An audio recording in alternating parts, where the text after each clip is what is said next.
Hi, it's Chef and Builder Janie Pendleton. We're back in the kitchen where I just finished making up my applesauce. Now I'm pretty sure I've already done that video. I've got over 700 videos on our YouTube channel, and so I believe I did it under the blackberry applesauce. And this time, however, I did not put blackberries in the applesauce. Our blackberries just didn't do that good. They didn't really make it through the winter. And so I've got enough blackberries this year to make a couple of pints of jam, so I'm saving them for that.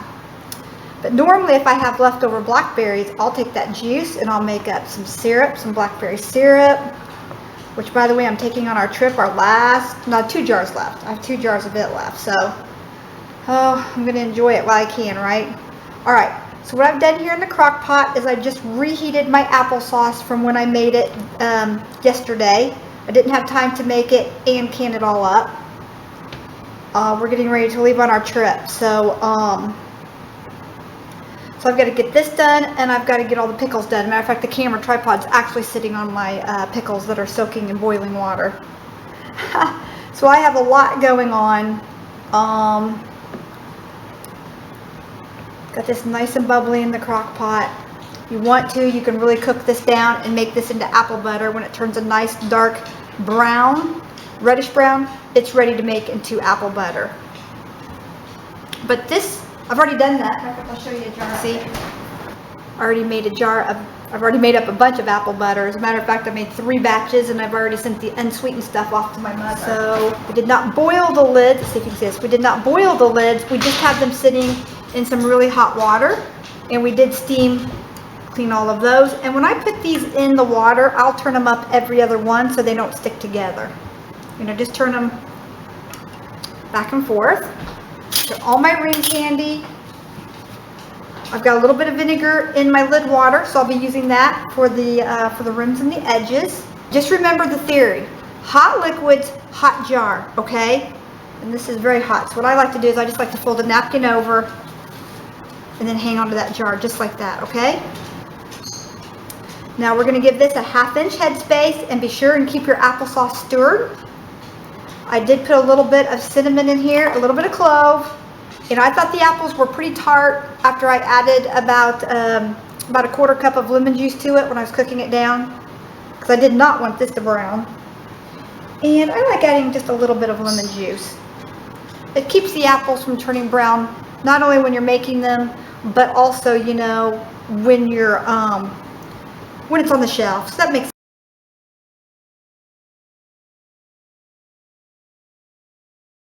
sense. That's perfect. Okay, so then I'm going to look on here and I'm going to see that it's just above the rim here that we use to pick it up. You know, that main rim that you use to pick this up? I mean, making the apples, doing this part, that's the hardest part. It really is. And we're just going to dip that into the water. A little bit of vinegar in my water, and we're just going to clean off the lid. This is the water bath process yet. Everything is fine, but try to keep in mind to keep your area clean. You know, you sanitize things, but going through the pressure canner and the water bath canner, that's the sterilization process. So nothing is sterile until it comes out of that pressure canner. And remember, it takes time, steam, and pressure to do that. Now, I'm going to teach you these new. This is the older lids here. And these are the new lids. See the ring and the size difference in the gum? Can you see that okay? This is the newer lids. They're going back to the old type of foam stuff on there again. So you do not have to screw those on as tight. You just have to do it like this right here. That's it. Just till it starts to give. No tipping, but I do want to show you. Isn't that beautiful? All right, we're just going to sit that down inside of our very hot water. Remember, we want the water to be right around the same temperature as what we're filling it up with. And then when we get this filled up, we're going to keep this in its nice little happy bath. Then we're going to take the water out of the steam bath here where our other set of jars are. And we're going to fill this up till we have about 1 1/4 to 2 inches of water over the top. I usually go for that 1 1/4 mark. And again, we put a few splashes of vinegar in here. Put a few splashes of vinegar in this water as well. Okay, my jars are all nice and happy in there. Okay, so you're just gonna see it here real quick from my point of view.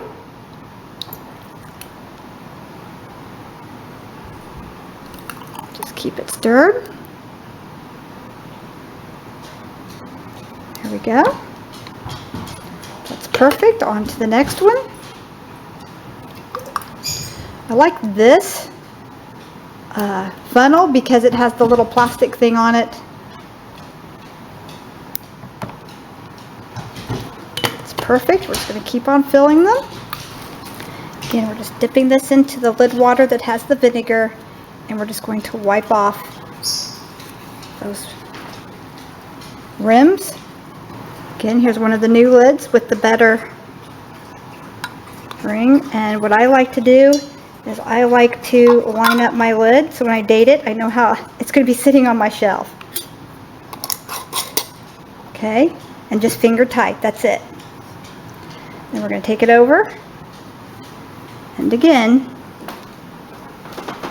we're going to sit it right here in its happy little home. Alright, when we finish filling up the canner, we'll be right back.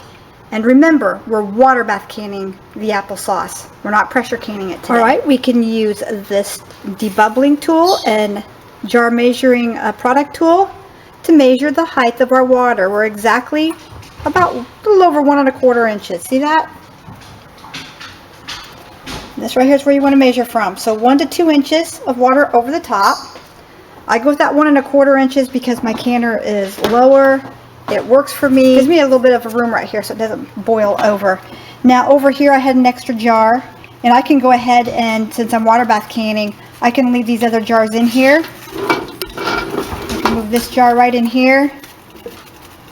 Measure my water amount. I need just a little bit more. Pour it in from the hot water kettle. That should do it. Let's get one more measurement here. And that's 1 1/4 inches as well. Now, I hate to run a partial one for only 1 jar, but again, this isn't pressure canning, it's water bath canning, and I absolutely could not get it in here.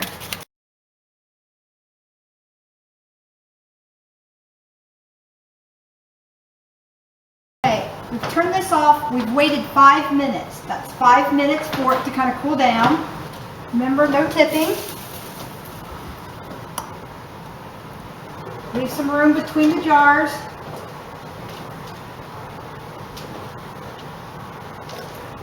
It's going to be hot, so they might even pop up and down a little bit. This one's getting ready to go. Let's see if you can see this one. You'll know when it seals when you hear that ping, but you don't. There you go. You won't always hear the ping. This one's getting ready to go. That's not bad. So that's 5 quarts. It's equivalent to 5 quarts. So 10 pints of beautiful applesauce. Go ahead and give this recipe a try, but at least with this, you know what goes in it. None of those nasty ingredients like, you know, corn syrup. But anyway, we love you. Go with God. And be sure and hit that subscribe button and hit the bell only once, and then you'll start getting our updated videos as we upload them. Alright, this is Janie Pendleton with Our Little Homestead, and we want to welcome you to our channel. So leave comments below and let us know what you would like to see me can up. Alright? Blessings! Isn't that beautiful? Applesauce. Mmm.